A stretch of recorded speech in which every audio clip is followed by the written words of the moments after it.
болмақ қайда. Бірақ талпынып көрейін. Ел үшін, қазақ үшін, ерте туса де кешкілген халқым үшін. Мен аянбаспын, Темірбек Қараимеш. Жаңа сіздер, бұл орынға сіздей адам келген жоқ дедіңіздер.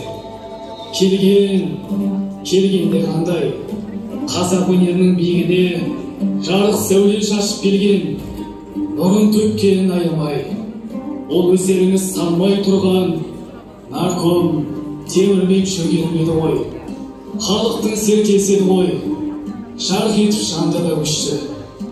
Біз қазір солардың арқасында тұрмыз. Олар қандай еді?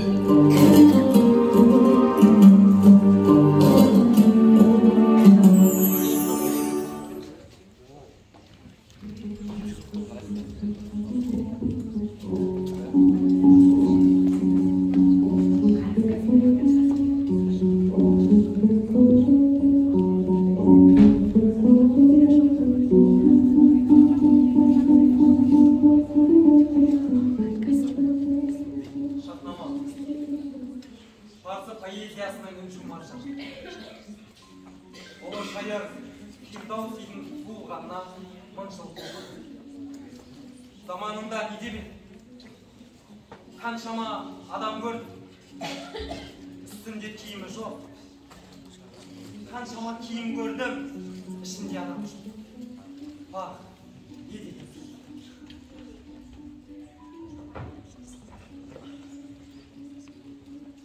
Сахнаманы кімге тәжім? Молда Ораз, үлкен еңбек иесі. Бірақ та кемшілігі де жоқ емес. Бұқарадағы сатра дейді. Ал оның замандасы парсы тілінің жетік білгірі Тұрмағанбет Ісілеуші. Ұстазым ғой, алдыртайын алматыға. Аудартайын дастанды. Елзаян қарсы болмас. Қойға тарту сол болмақ. Шахнаманы алдыртыңдар. Сонан соң Тұрмағанбет Ісілеуштің мекен жайын анықтаңдар. Ақмешіт жақта. Қазір барады де. Кезден. Сонан соң Әбілдаға хабарлас. Жамбыл әкемнің жай-күйін маған баян етсін. Я, Мәскеуге дайындықты өзім тексерем. Кәрі жорға бабында болар. Жарайды.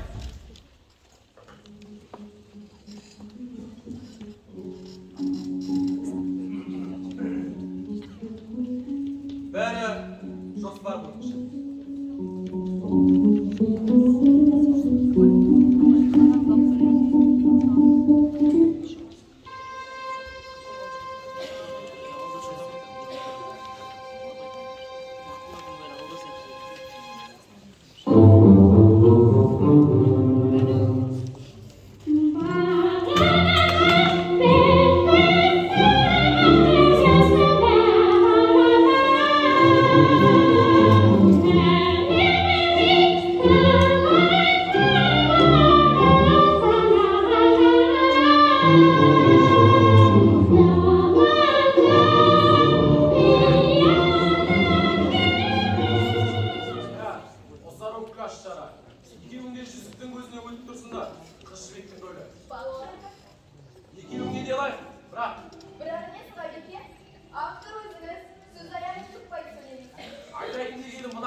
жұмыс жасағың келсе, әлбетте қазақ музыкасын басқа тілде зерттейсің.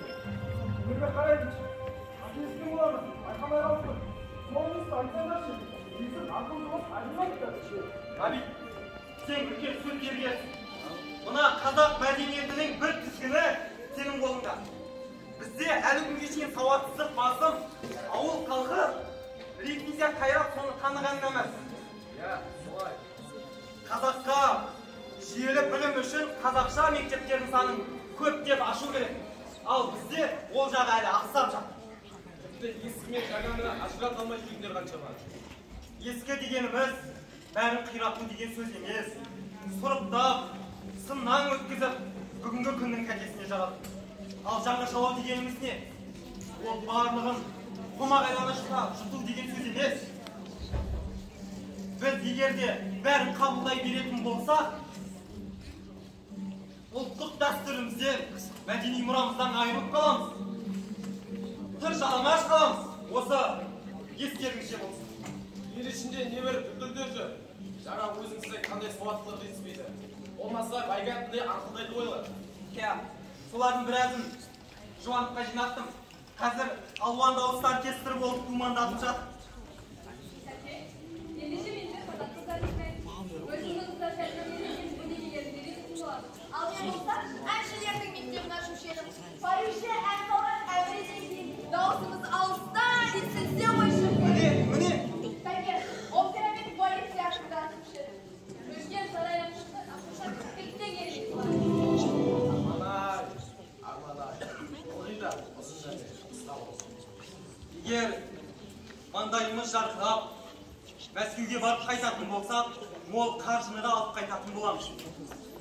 Білім мен ғылым үшін келісті келешегіміз үшін.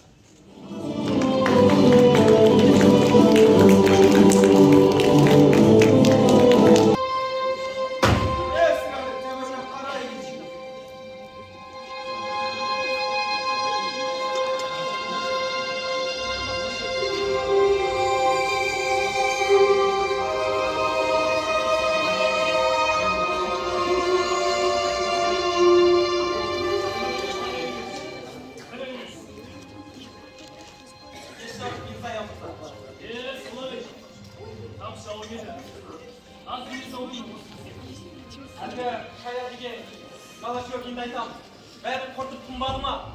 Өзіне қазақтың жанын тұрмақ, малына шейін жау көреді. Қоғамдық формация olsan кезде болмай қоймайтын жарылса. Бұл қазақ социализм жолына сізде аштан қырғамын түспеген шығар ержаямызда. Ол рас. Дегенмен де партияның солмен нұрлы болашақта беттеп келеміз. Революция шықсыз, арада қайшылықсыз, кедетті қамқорсыз өшесін. Олар тап жауы деген соң айырылжақ. Ол басқа мәселе. Әлі, мына бізді тасышыңыз, сіздің сүзбесен ташымақ.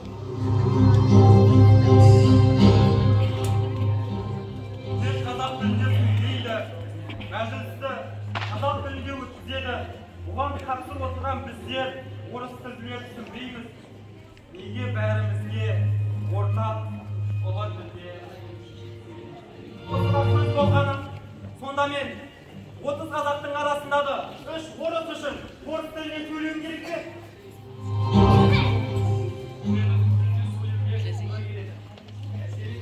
Армения тілінде сөйлен. Кімді олар екен? Сұлтан істемеушілер қараймыз. Саясат солай. Саясатты бір орыстың арызы жасамайды. Есіңізде болса, Ленин жолдастың өзі республика іс қағазын мемлекеттік тілде жүргізуге ерікті деген. Ал сонда сөйлеу тілі қазақшада, іс қағаз қазақшада, сөйлеу тілі орысша болғаны қалай? Мені ұлтшыл депті. Мен ұлтыма қызмет жасамасам, мен сонда кіммін? Осы жерден тоқтатайық. Мен сізді басқа мәселемен шақырғанмын. Кешіріңіз. Өзбекстаннан келіп, нарком болып тағайындалғанда, маған 3 ұсыныс тастағаныңыз есіңізде ме? Әрине. Әкемнің тәртілеуге түскен бай екенін бетіме баспайсыз. Мүмкін болса, өлкелік комитеттің құрамына қосасыздар. Және жер-өмеші салып сөйлесіздер. Және де оқу-ағарту комиссариятынан бөлінген қашқа қосылмайсыздар. әдебиет толықтай орны. Ал мен Қазақстан мәдениет қызметкерлерінің бірінші сезімде жасаған баяндамамда жүргенлік тұралап қалған қызметті қайтадан жандандыруды, басшылықты жақсартып, ұлттық мәдениет құрылысты қайта қалпына келтіруді деген болатын. Бұл сіздің еңбегіңізге берген адиялық баға. Алғысымыз шексіз. Соңғы 3 жыл көлемінде республикамызда 22 институт, 85 техникум ашылды. Алматыда, ірі қалаларда, облыстарда драма театрлар мен мәдени ұжымдар кеңінен жұмыс жасауда.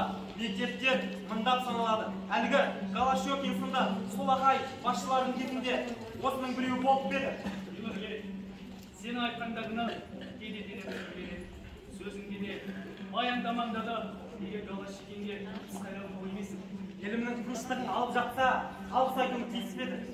Ол ойын іздегенмен Мәскеуде өзіміздің арамызда да сойыл соғырлар жоқ деп ойлайсың ба? Олар. Бөлісіп алса да, бөлшек қалады. Темірбек, саған өзінің сырымды айтайын. Айыпты. Қазақтардың арасында 3-4 жыл жүргенде мынаны айтады. Намысына тимейсің. Қазақ ел болмайтындай әдемиет. Сосын күншіл, жасылынбағын, мықтының сағын жайдырға құмар. Неге түсіне аламайсың? Ақкөңіл, қонақжайлы құтратылы дейсің. Я, армяндарда қонақжай. Бірақ олар ешқашан көрінуге келмейді. Насар қандай. Менің қалқымды жек көріп жүр екенсіз. Жоқ, Темірбек қарайсыз. Мен сондай адамдардың қараса жасаймыз. Сырт көзге сыншы. Қайранда қайран. Қазақ.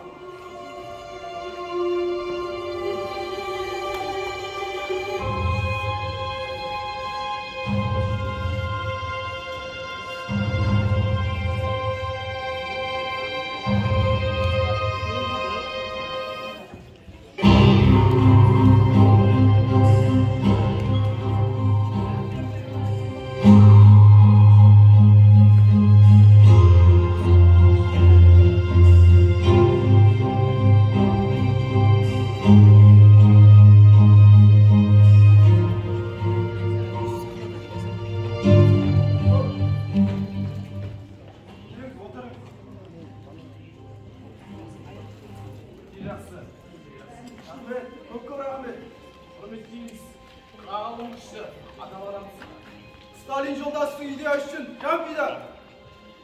Жарайды, түсінікті. Ал жаңалындай жеткіз ретір. Қайрат.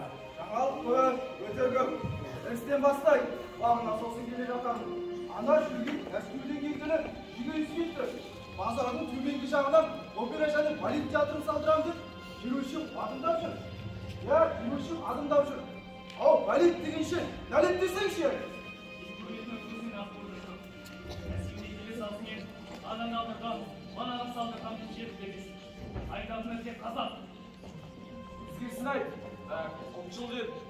Жиналысы тек қазақ тілінде өткізеді. Ал орысша сөйлесең бар ғой, орысша сөйлесең. Аузына қырау тұрып тоқтатады. Ақырында ғой орыстарға. Біздің ортамыздан кет. Сендерге орын жоқ. Кет Ресейге дегенді. Мынау ұзғылағын естіді. Ондай кім айтты? Ағылға, керемет музыкантқа. Ол байлы армандай болып жүр.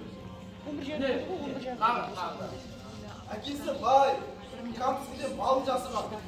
Оған мұны күзгі мүмкісті. Маған сөйлесеңіз, ама құзылда жүресіңіз сұранды. Алақанда салғандай олай кетіреді. Ол контролируциялық ұйым құрған сияқты. Өңшең байдың тұқымдары. Ескіліктің заңымен бидің заманын аңсап сахналап жүр.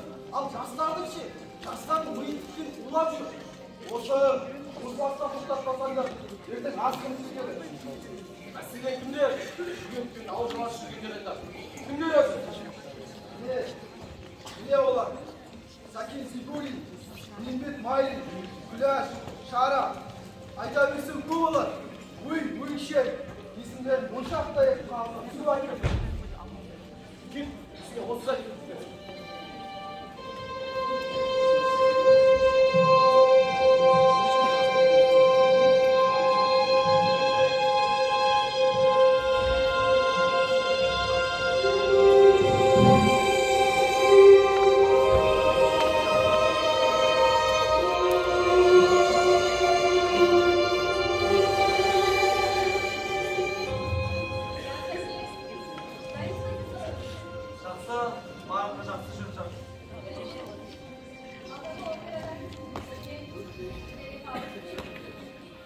Рахмет.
Темірбек Жүргенов, Серік Тұрар, Ерзайын және Жандарым рөлінде, Самала Санжархан, Қабит Мүсірев және Жандарым рөлінде, Омар Алай Расыл, Шара және Кәнеш рөлінде, Төрехан Зейнеп, Күләш рөлінде, Ізбасар Әлем, жетекшілер нөмірі 165 мектептің көркемдік жетекшісі, Манасов Хамид, қазақ тілі мен әдебиеті пәні мұғалімі, Балымова Салтанат және аудандық оқушылар үйінің драма үйірмесінің жетекшісі Бақыт Нағимов. Тамашалағандарыңызға рахмет.